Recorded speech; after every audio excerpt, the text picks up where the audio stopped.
Samyutta Nikaya, SN. Translated by Bhikkhu Bodhi. Suttacentral.net and suttas.com. 023, SN.8.1-SN.8.12, 8. Vangisa Samyutta, Venerable Vangisa. Chapter 8 Vangisa Samyutta, with Vangisa, SN.8.1 Nikanta Sutta, renounced. Thus have I heard. On one occasion Venerable Vangisa was dwelling at Alavi at the Aggalava Shrine together with his preceptor, the Venerable Nigrodhakappa. Now on that occasion the Venerable Vangisa, newly ordained, not long gone forth, had been left behind as a caretaker of the dwelling. Then a number of women, beautifully adorned, approached the Aggalavaka Park in order to see the dwelling. When the Venerable Vangisa saw those women, dissatisfaction arose in him, lust infested his mind.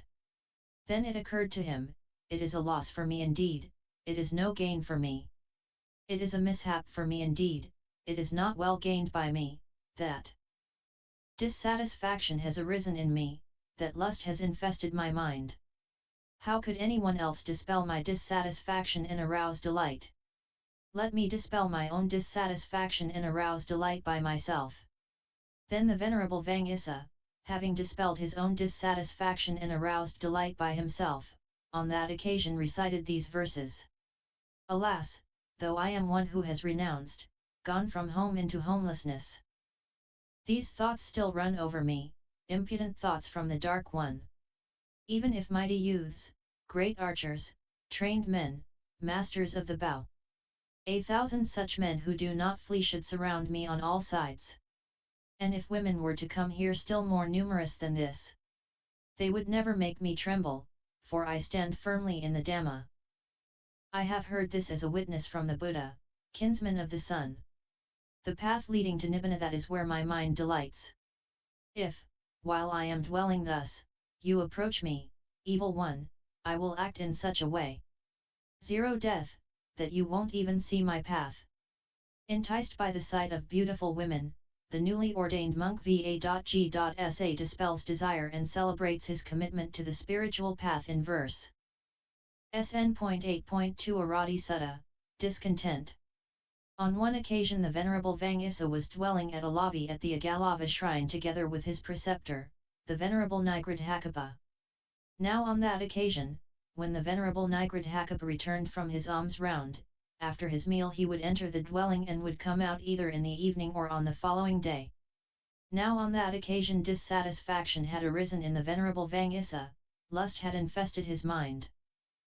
Then it occurred to the Venerable Vangisa, it is a loss for me indeed, it is no gain for me. It is a mishap for me indeed, it is not well gained by me, that dissatisfaction has arisen in me, that lust has infested my mind. How could anyone else dispel my dissatisfaction and arouse delight? Let me dispel my own dissatisfaction and arouse delight. Then the Venerable Vangisa, having dispelled his own dissatisfaction and aroused delight, on that occasion recited these verses. Having abandoned discontent and delight and household thoughts entirely, one should not nurture lust towards anything, the lustless one, without delight. He is indeed a bhikkhu. Whatever exists here on earth and in space, comprised by form, included in the world. Everything impermanent decays, the sages fair having pierced this truth. People are tied to their acquisitions, to what is seen, heard, sensed, and felt. Dispel desire for this, be unstirred, they call him a sage who clings to nothing here. Then those caught in the 60, led by their own thoughts. There are many such among the people who have settled on wrong doctrine. One who would not join their faction anywhere, nor utter corrupt speech, he is a bhikkhu. Proficient, long trained in concentration, honest, discreet, without longing. The sage has attained the peaceful state, depending on which he bides his time. Fully quenched within himself. Va.G.Sa is troubled again by lust, but manages to dispel it through his own efforts. His verse speak of the way of the renunciate, letting go of desire and wrong views, and dedicated to ethical conduct and seclusion. SN.8.3 Pasala Sutta, well behaved. On one occasion the Venerable Vangisa was living at Alavi at the Aggalava Shrine together with his preceptor, the Venerable Nigrodhakappa. Now on that occasion, the Venerable Vangisa, because of his own ingenuity, had been looking down at other well-behaved bhikkhus. Then the thought occurred to the Venerable Vangisa, it is a loss for me indeed, it is no gain for me. It is a mishap for me indeed, it is not well gained by me, that because of my ingenuity I look down upon other well-behaved bhikkhus. Then the Venerable Vangisa, having aroused remorse in himself, on that occasion recited these verses. Abandon conceit, zero Gautama, and leave the pathway of conceit entirely. Infatuated with the pathway of conceit, for a long time you've been remorseful. People smeared by denigration, slain by conceit, fall into hell. People sorrow for a long time, slain by conceit, reborn in hell. But a bhikkhu never sorrows at all, a path knower practicing rightly. He experiences acclaim and happiness, truly they call him a seer of Dhamma. Therefore be pliant here and strenuous, having abandoned the hindrances, be pure. Having entirely abandoned conceit, be an end-maker by knowledge, peaceful. As a renowned poet, Va.G.Sa looked down on less skilled mendicants. Ashamed of his conceit, he exhorted himself in verse to be humble and at peace. SN.8.1 Ananda Sutta, Ananda. On one occasion the Venerable Ananda was dwelling at Savatthi in Jita's Grove, Anathapindika's park. Then, in the morning, the Venerable Ananda dressed and, taking bowl and robe, entered Savatthi for alms with the Venerable Vangisa as his companion. Now on that occasion dissatisfaction had arisen in the Venerable Vangisa, lust had infested his mind. Then the Venerable Vangisa addressed the Venerable Ananda in verse. I am burning with sensual lust, my mind is engulfed by fire. Please tell me how to extinguish it, out of compassion, zero Gautama. The Venerable Ananda. It is through an inversion of perception that your mind is engulfed by fire. Turn away from the sign of beauty provocative of sensual lust. See formations as alien, as suffering, not as self. Extinguish the great fire of lust, don't bum up again and again. Develop the mind on foulness, one-pointed, well-concentrated. Apply your mindfulness to the body, be engrossed in revulsion. Develop meditation on the signless, and discard the tendency to conceit. Then, by breaking through conceit, you will be one who fares at peace. Troubled once more by lust, Va.G.Sa turned to Nanda for support. Nanda tells him to shift his perception so that beautiful things no longer seem so. SN.8.5 Sub.Siddha Sutta, well spoken. At Savatthi, there the Blessed One addressed the bhikkhus thus, Bhikkhus. Venerable Sir, those bhikkhus replied. The Blessed One said this, Bhikkhus, when speech possesses four factors, then it is well spoken, not badly spoken, and it is blameless, not blameworthy among the wise. What for? Here, Bhikkhus, a bhikkhu speaks only what is well spoken, not what is badly spoken. He speaks only on the Dhamma, not on non-Dhamma. He speaks only what is pleasant, not what is unpleasant. He speaks only what is true, not what is false. When speech possesses these four factors, it is well spoken, not badly spoken, and it is blameless, not blameworthy among the wise. This is what the Blessed One said. Having said this, the Fortunate One, the teacher, further said this. What is well spoken, the good say, is foremost. Second, speak Dhamma, not non-Dhamma. Third, speak what is pleasant, not unpleasant. Fourth, speak the truth, not falsehood. Then the Venerable Vangisa rose from his seat, arranged his upper robe over one shoulder, and, raising his joined hands in reverential salutation towards the Blessed One, said to him, an inspiration has come to me. Blessed One. An inspiration has come to me, Fortunate One. The Blessed One said, then express your inspiration, Vangisa. Then the Venerable Vangisa extolled the Blessed One to his face with suitable verses. One should utter only such speech by which one does not afflict oneself, nor cause harm to others. Such speech is truly well spoken. One should utter only pleasant speech, speech that is gladly welcomed. When it brings them nothing evil, what one speaks is pleasant to others. Truth, indeed, is deathless speech. This is an ancient principle. The goal and the Dhamma, the good say, are established upon truth. The secure speech which the Buddha utters for the attainment of Nibbana, for making an end to suffering, is truly the foremost speech. The Buddha gives a simple teaching on 4 qualities of good speech. Va.G.Sa is inspired to utter a more elaborate set of verses on the topic, praising especially the speech of the Buddha that leads to the deathless. SN.8.1-S. Riputa Sutta, Sariputta. On one occasion the Venerable Sariputta was dwelling at Savatthi in Jeta's Grove, Anathapindika's park. Now on that occasion Venerable Sariputta was instructing, exhorting, inspiring, and gladdening the bhikkhus with a Dhamma talk, spoken with speech that was polished, fluent, articulate, expressing well the meaning. And those bhikkhus were listening to the Dhamma with eager ears, attending to it as a matter of vital concern, directing their whole mind to it. Then it occurred to the Venerable Vangisa, this Venerable Sariputta is instructing the bhikkhus with a Dhamma talk, spoken with speech that is polished, clear, articulate, expressing well the meaning. And those bhikkhus are listening to the Dhamma with eager ears. Let me extol the Venerable Sariputta to his face with suitable verses. Then the Venerable Vangisa rose from his seat, arranged his upper robe over one shoulder, and, raising his joined hands in reverential salutation towards the Venerable Sariputta, said to him, "An inspiration has come to me, friend Sariputta. An inspiration has come to me, friend Sariputta. Then express your inspiration, friend Vangisa." Then the Venerable Vangisa extolled the Venerable Sariputta to his face with suitable verses. Deep in wisdom, intelligent, skilled in the true path and the false, Sariputta, of great wisdom, teaches the Dhamma to the bhikkhus. He teaches briefly, he speaks in detail. His voice, like that of a mynah bird, pours forth inspired discourse. As he teaches them, they listen to his sweet utterance.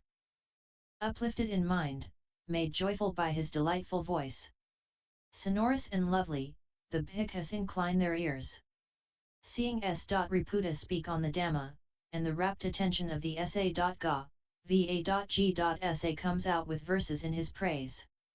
SN.8.7 Pav.Ra. Sutta, Pavarana. On one occasion the Blessed One was dwelling at Savatthi in the eastern park in the mansion of Megara's mother together with a great Sangha of 500 bhikkhus, all of them arahants. Now on that occasion the Uposatha day, the Blessed One was sitting in the open surrounded by the Bhikkhu Sangha in order to hold the Pavarana. Then, having surveyed the silent Bhikkhu Sangha, the Blessed One addressed the bhikkhus thus, "Come now, bhikkhus, let me invite you, is there any deed of mine, either bodily or verbal, which you would censure?" When this was said, the Venerable Sariputta rose from his seat, arranged his upper robe over one shoulder, and, raising his joined hands in reverential salutation towards the Blessed One, said to him, "Venerable Sir, there is no deed of the Blessed One, either bodily or verbal, that we censure. For, Venerable Sir, the Blessed One is the originator of the path unarisen before, the producer of the path unproduced before, the declarer of the path undeclared before. He is the knower of the path, the discoverer of the path, the one skilled in the path.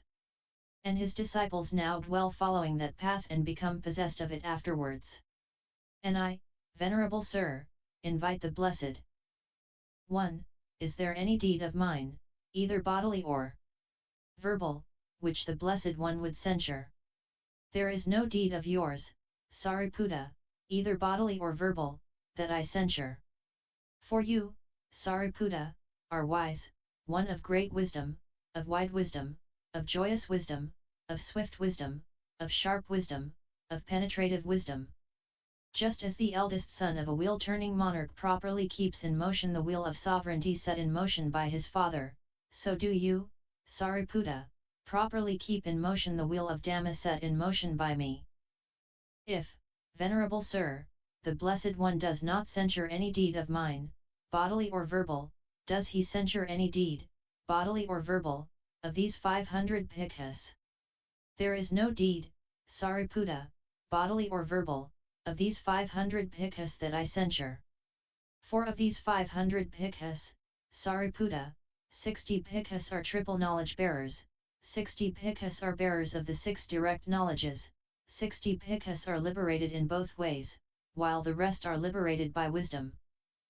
Then the Venerable Vangisa rose from his seat, arranged his upper robe over one shoulder, and, raising his joined hands in reverential salutation towards the Blessed One, said to him, "An inspiration has come to me, Blessed One. An inspiration has come to me, Fortunate One." The Blessed One said, "Then express your inspiration, Vangisa."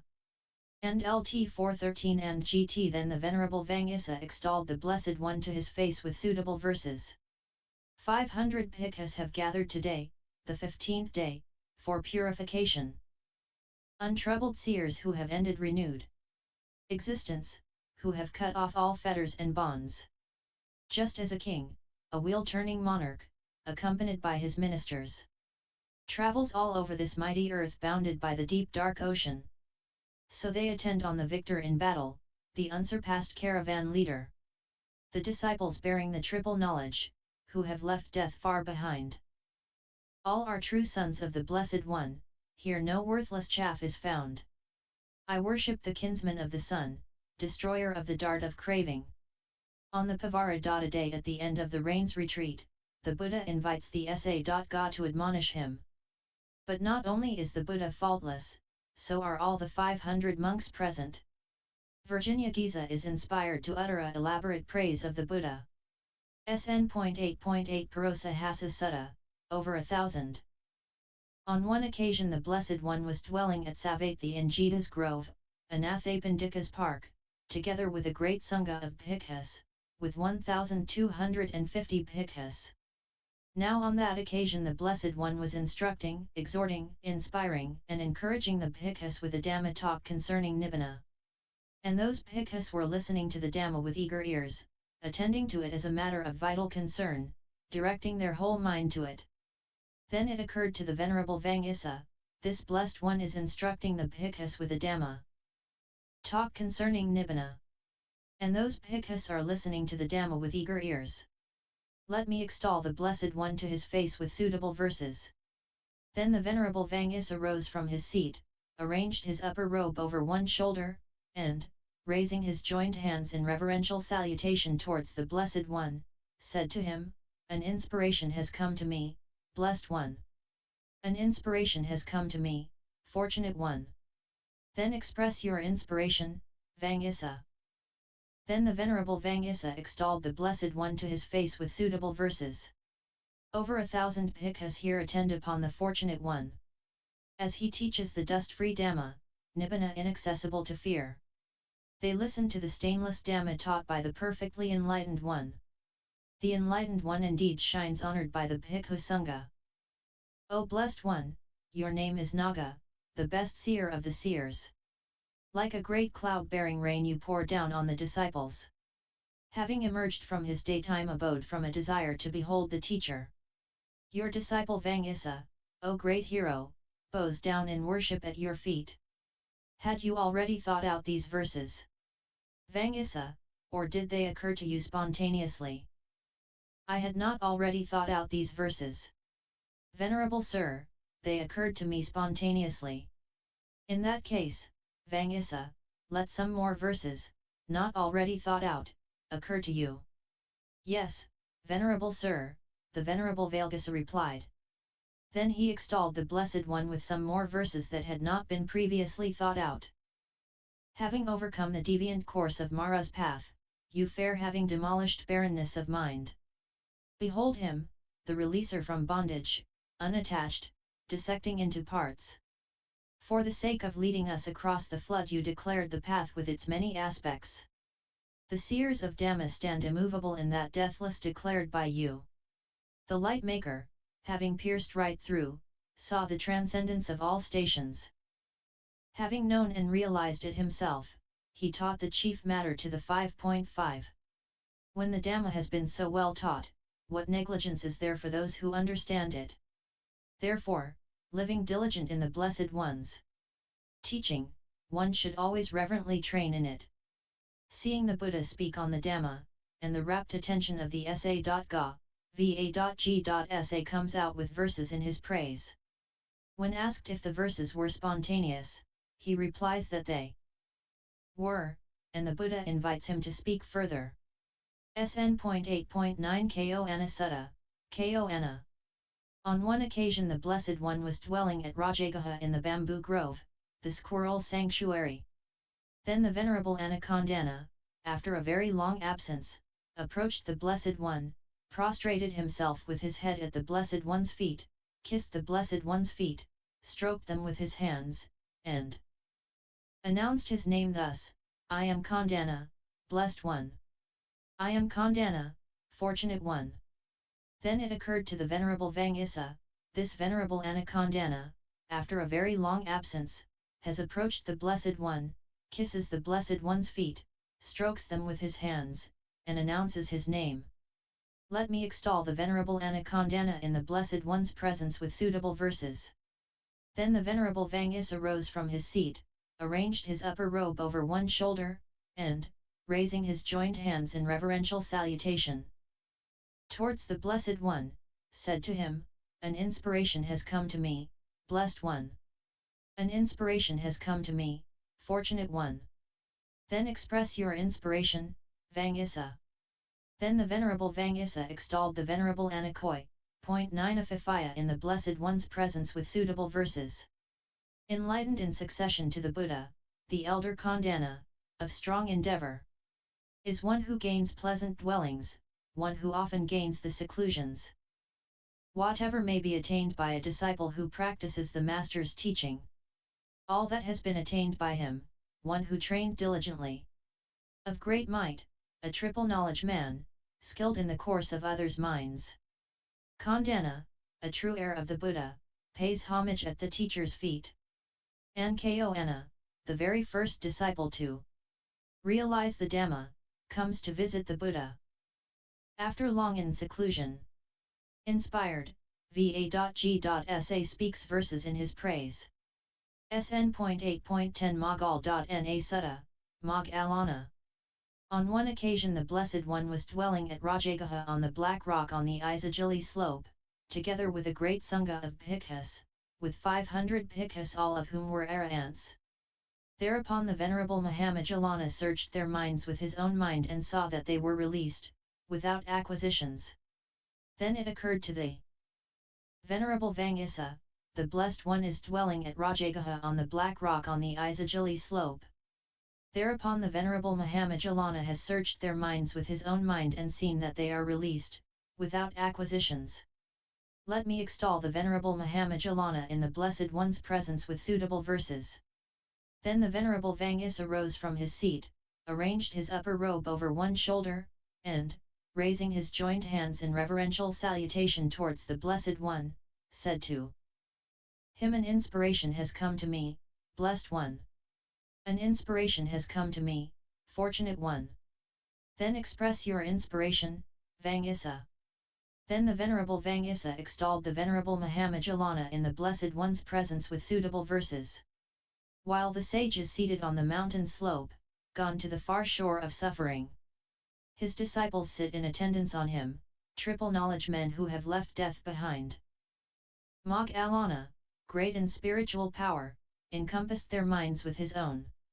And searching he came to see their minds, fully released, without acquisitions. Thus those perfect in many qualities attend upon Gautama. The sage perfect in all respects, gone to the far shore of suffering. Va.g.sa speaks in praise of Magal.na and the sa.ga. SN.8.11 Gagar. Sutta, Gagara. On one occasion the Blessed One was dwelling at Kampa on the bank of the Gagara lotus pond together with a great sangha of bhikkhus, with 500 bhikkhus, 700 male lay followers, 700 female lay followers, and many thousands of devatas. The Blessed One outshone them in beauty and glory. Then it occurred to the Venerable Vangisa, this Blessed One is dwelling at Kampa, and many thousands of devatas. The Blessed One outshines them in beauty and glory. Let me extol the Blessed One to his face with suitable verses. Then the Venerable Vangisa rose from his seat, arranged his upper robe over one shoulder, and, raising his joined hands in reverential salutation towards the Blessed One, said to him, an inspiration has come to me, Blessed One. An inspiration has come to me, Fortunate One. Then express your inspiration, Vangisa. Then the Venerable Vangisa extolled the Blessed One to his face with a suitable verse. As the moon shines in a cloudless sky, as the sun shines devoid of stain. So you, Angirasa, zero great sage, outshine the whole world with your glory. Va.G.Sa says the Buddha, like the moon or the sun, outshines the whole world. SN.8.1-SN.8.12 Va.G.Sa Sutta, Vangisa. On one occasion the Venerable Vangisa was dwelling at Savatthi in Jita's Grove, Anathapindika's park. Now on that occasion the Venerable Vangisa had only recently attained arahantship and, while experiencing the happiness of liberation, on that occasion he recited these verses. Drunk on poetry, I used to wander from village to village, town to town. Then I saw the Enlightened One and faith arose within me. He then taught me the Dhamma, aggregates, sense bases, and elements. Having heard the Dhamma from him, I went forth into homelessness. Indeed, for the good of many, the sage attained enlightenment. For the bhikkhus and bhikkhunis who have reached and seen the fixed course. Welcome indeed has it been for me, my coming into the Buddha's presence. The three knowledges have been obtained, the Buddha's teaching has been done. I know now my past abodes, the divine eye is purified. A triple knowledge man, attained to spiritual powers, I am skilled in the course of others' minds. Remembering his past as a wandering poet, Va.G.Sa celebrates the freedom he has found in the Dhamma. References 1. www.accesstoinsight.org 2. https://suttacentral.net/ 3. The Connected Discourses of the Buddha. Bhikkhu Bodhi, and SN.023